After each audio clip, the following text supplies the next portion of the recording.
हितेंद्र ठाकूर यांनी एका मंचावरती असं भाष्य केलंय, जे आमचे झालेले आहेत ते त्यांचे काय होणार? ह्याच्यावर मला चांगलं उत्तर निलेश चौधरीने काल तुम्हाला दिलेलं आहे. पाटलांना डावलून धनंजय गावडेंना आतमध्ये घेणं, हे तुम्ही ह्याच्याकडे कशा प्रकारे पाहता? राजीव पाटील, प्रथम महापौर नाना, तुम्ही जे बोलले छापा काटा, वस्तुस्थिती आहे, सर्वांना माहिती. आणि धनंजय गावडे आज काल परवापर्यंत विरोधात होता बहुजनच्या, त्याला म्हणजे फार मोठी चूक केलेली बहुजन आघाडी, विकास आघाडीने, असं माझं मत आहे. इतके वर्ष तुम्ही बहुजन विकास आघाडीमध्ये काम केलात, हितेंद्र ठाकूर यांच्या सोबत काम केलात, हितेंद्र ठाकूरने फोन करून तुमची मनधरणी करण्याचा प्रयत्न नाही केला, विचारलाच नाही. मी वर्षभरापासून नाराज होतो, हे वरिष्ठांना माहिती आहे. खंत वाटते का? दुःख होतं? वाटतं. आणि 32 वर्ष ज्या पक्षात आहे, मी ज्या दिवशी पक्षप्रवेश करायला गेलो 3 तारखेला रवींद्र चव्हाण साहेबांच्याकडे, त्याच्या आदमिशी रडलोय मी. आपण पाहताय टॉप 10 महाराष्ट्र न्यूज. बहुजन विकास आघाडी या पक्षाने गेल्या 35 वर्षापासून वसई विरार शहरात राज्य केलेले आहे, परंतु एक शिलेदार बहुजन विकास आघाडी या पक्षाला सोडतात. या निवडणुकीत आपण जर पाहिला तर आपल्याला अनैसर्गिक युत्या पाहायला मिळाल्या. महाराष्ट्र नवनिर्माण सेना या पक्षासोबत बहुजन विकास आघाडीला युती करावी लागली. ज्या धनंजय गावडेच्या विरोधामध्ये विधानसभेमध्ये हक्कभंगाचा प्रस्ताव आमदार लोकनेते हितेंद्र ठाकूर यांनी केला होता, त्यांना खंडणीखोर असे ते म्हणाले होते, परंतु अचानक असं काय झालं की त्याच धनंजय गावडेंना बहुजन विकास आघाडी या पक्षातून त्यांना उमेदवारी द्यावी लागली. ज्या ठिकाणी धनंजय गावडे यांना उमेदवारी दिली त्या ठिकाणचे ज्येष्ठ नेते, ज्यांच्या चारित्र्यावरती कधीच एकही डाग लागला नाही, ज्यांनी गेल्या 35 वर्षापासून नालासोपारा सांभाळला, त्या उमेश नाईकांवरती कुठेतरी बहुजन विकास आघाडीने अविश्वास दाखवला. दुसरीकडे आपण जर पाहिला तर राजीव पाटील, जे बहुजन विकास आघाडीच्या पहिल्या फळीतले मजबूत नेते, हितेंद्र ठाकूर चापा तर राजीव पाटील काटा. आपल्या भावाचा काटा काढण्यासाठी धनंजय गावडे यांना बहुजन विकास आघाडीतून उमेदवारी दिली, हे जवळजवळ स्पष्ट झालेलं आहे. गेल्या काही दिवसांपूर्वी बोलिंगचा एक चेहरा बोलिंच मध्ये आलो आणि राजेश राऊत हे नाव घेतला, अगदी लहान मुलगा देखील तुम्हाला त्यांच्या घरापर्यंत पोहोचतो. आता या सगळ्या लोकांनी पक्ष का सोडला, कशासाठी सोडला, याचा विचार मंथन करणं हितेंद्र ठाकूरांसाठी आवश्यकता आहे की नाही. त्यानंतर हितेंद्र ठाकूरांनी मंचावरती जे गेलेत ते ताटमानेने फिरू शकत नाही. खरंच ते ताटमानेने फिरतील का, हे सगळं जाणून घेण्यासाठी आपण राजेश राऊत यांच्याकडे आलो आहोत. जाणून घेऊया या सर्व विषय. राजेश राऊत यांचं नेमकं काय मत आहे?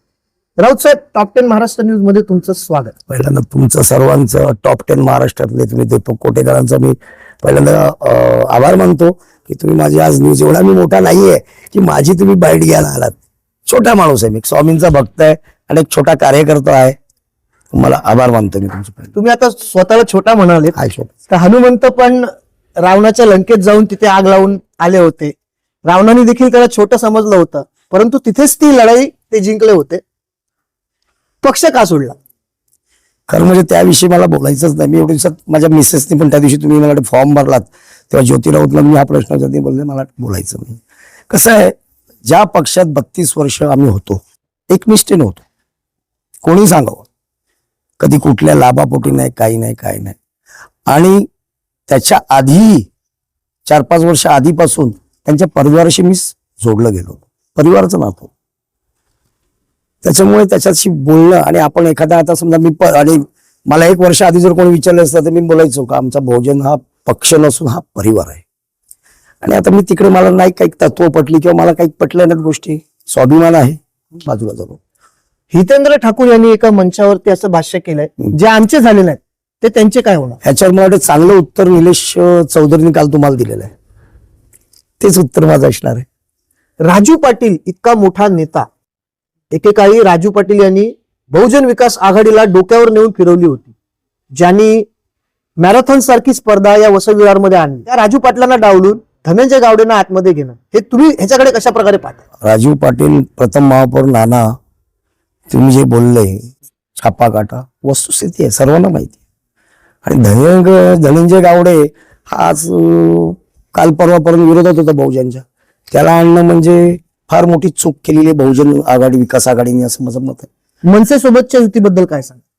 त्याच्यामुळे उत्तर भारतीयांची, गुजरात्यांची, बिहारी लोकांची, हा जो नालासोपारा विरारला मतदार आहे, ह्याच्यामुळे तो पण इफेक्ट भाजपला त्याचा फायदा होणार आहे. इतके वर्ष तुम्ही बहुजन विकास आघाडीमध्ये काम केलात, हितेंद्र ठाकूर यांच्या सोबत काम केलात. हितेंद्र ठाकूरने फोन करून तुमची मनधरणी करण्याचा प्रयत्न नाही केला, विचारलंच नाही. मी वर्षभरापासून नाराज होतो, हे वरिष्ठांना माहिती आहे. प्रवीण शेट्टी महापौर, त्यांच्या वाढदिवसाला मी स्टेटस ठेवलं, त्यांना व्हॉट्सअपला मेसेज टाकला, त्यांचा मला फोन आला. त्याच्या आधी वसई समताला 15 ऑगस्टला का 14 ऑगस्टला एक बातमी आली होती, नाव न घेता माझीच बातमी. एक ज्येष्ठ कार्यकर्ता, 35 वर्षापासून बहुजनचा गोविंदमधला कार्यकर्ता, ज्याच्यामध्ये नगरसेवक निवडण्याची क्षमता आहे, तो पक्ष शिक्षण नाराज आहे, भाजपाच्या वाटेवर. ही ऑगस्टला बातमी आली. त्याच्यानंतर प्रवीण शेट्टींशी माझं बोलणं झालं. मला तर नाही, मी आप्पांशी मी सगळं स्टोरी सांगितली त्याला, काय गोष्टी झाल्या 2 वर्ष 1.5 वर्षात. त्याच्यानंतर सगळं मी आप्पांशी बोलतो, तुम्हाला बोलवतो. त्यानंतर 4 महिने गेले. डिसेंबरला मी 3 तारखेला प्रवेश केला. त्याच्यानंतर प्रवेश केल्यानंतर आताचे उमेदवार आहेत बहुजनचे, मला वाटते आशिष वर्तक उमेळ्याचे, तरुण पोरगा चांगला कार्यकर्ता आहे. तो मला विचारलं त्यांनी, काय झालं, असंच झालं. म्हणजे कालपर्यंत जरी मला मोठ्या शेठचा, आप्पांचा फोन आला असता, बोलवलं असतं, मस्त गेलो. मी राजकीय संन्यास घेणार होतो, पण शेवटी बघितलं आपली गरज नाही कोणाला, पण शेवटी निर्णय घेतला. खंत वाटते का, दुःख होतं? वाटतं ना. आज 32 वर्ष ज्या पक्षात आहे, मी ज्या दिवशी पक्षप्रवेश करायला गेलो 3 तारखेला रवींद्र चव्हाण साहेबांच्याकडे, त्याच्या आदल्या दिवशी रडलोय मी. दुःख होतं ना. आज 32 वर्षात बोळीन पूर्ण बहुजनच्या ताब्यात जाण्याचं श्रेय माझं आहे ना. 40 वर्ष, मला 35-40 वर्ष झाली राजकारणात. दुःख नाही झालं, हो ना. परिवारातलं बाजूला होतं, पण असं झालं ना, एखादा परिवार मोठा होत जातो, परिवाराची गोष्ट घ्या, फॅमिली वाढत जाते, मग ते बायकांचं भांडणं होतात, मग पुरुषांची भांडणं होतात, मग आपण वेगळं होतो आणि वेगळं घर थाटतो, तशी परिस्थिती झाली आता. एकीकडे असं म्हटलं जातं की हितेंद्र ठाकूर हे सगळं पुत्रमोहात पोटी करतायत. जुनी लोक जी आहेत ती आता दुखावलेली आहेत. कसं आहे, जुनी फळी नाही आहेत, जुनी फळीच जर सोबत नसतील तर मग राजकारण कसं होणार? कसं आहे, त्या बाबतीत मी बोलणं योग्य नाही, कारण तेवढा मी मोठा नाहीये.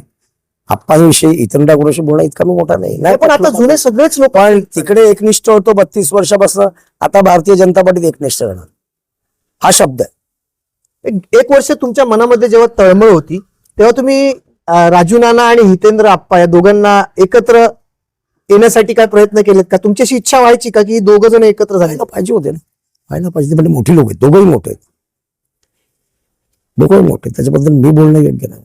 राजू पाटील यांनी एवढे वर्ष या पक्षात काम केला, त्यांचा अधिकार होता ना, आमदारकीचा होता, मग त्यांना तो अधिकार नाही मिळाला, अन्याय झालाय त्यांचा. जर राजेश पाटीलला तुम्ही आमदार बनवू शकता, तो स्वतःच्या भावाला का नाही? अन्याय झाला. राजू पाटलांचा कधी फोन येतो का तुम्हाला? होय तर चौकशी करतो, सुखा दुःखाला चौकशी करतो. तुमच्या पण या राजकीय याच्यात नाही आला फोन. तुम्ही पक्ष सोडलात तेव्हा राजू नानांनी फोन वगैरे काय केला का? नाही, तसं नाही. परवाच्या दिवशी तर राजू नानांनी बॉम्बच फोडला, धनंजय गावडे यांना उलटा पाडा. एक गोष्ट तुम्हाला माहिती आहे का, विधानसभामध्ये हितेंद्र ठाकूर यांनी धनंजय गावडे यांच्या विरोधात हक्कभंगाचा प्रस्ताव बघितलेला आहे, टाकला टीव्हीवर बघितलं होतं.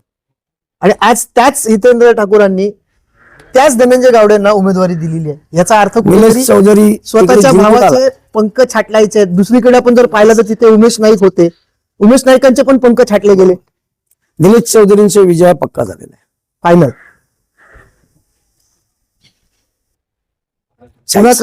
पुन्हा कधी जर का आप्पाचा फोन वगैरे आला आणि सांगितलं, संबंध राहणार. शेवटी स्थानिक आहेत. माझे आजोबा इथले पहिले उपसरपंच बोळींचे, आम्ही स्थानिक आहेत, ते स्थानिक आहेत. सुखादुःखाला एकमेकांच्या सोबत कुठेतरी भेटणार, तर हाक मारणार.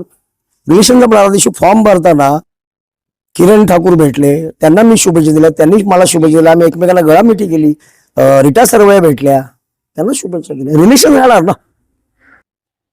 फक्त पक्षनिष्ठा जी होती ती आता भारतीय जनता पार्टी. एकच सांगतो, आम्ही गद्दार नाही आहेत, आम्ही गद्दार नाही आहेत. आणि आम्ही, माझी पत्नी ज्योती राऊत उमेदवार भारतीय जनता पार्टीची, ताठ मानेने मतदारांपर्यंत पोहोचलोय, मी पोहोचलोय. तुम्ही त्या सोशल मीडियावर व्हिडिओज रील्स बघू शकता. आम्ही ताठ मानेने गेलोय, कुठे मान झुकून नाही गेलो, कारण गद्दार नाही आहेत. मी तरी गद्दार नाहीये. तुम्हाला पुढच्या वाटचालीसाठी शुभेच्छा. धन्यवाद.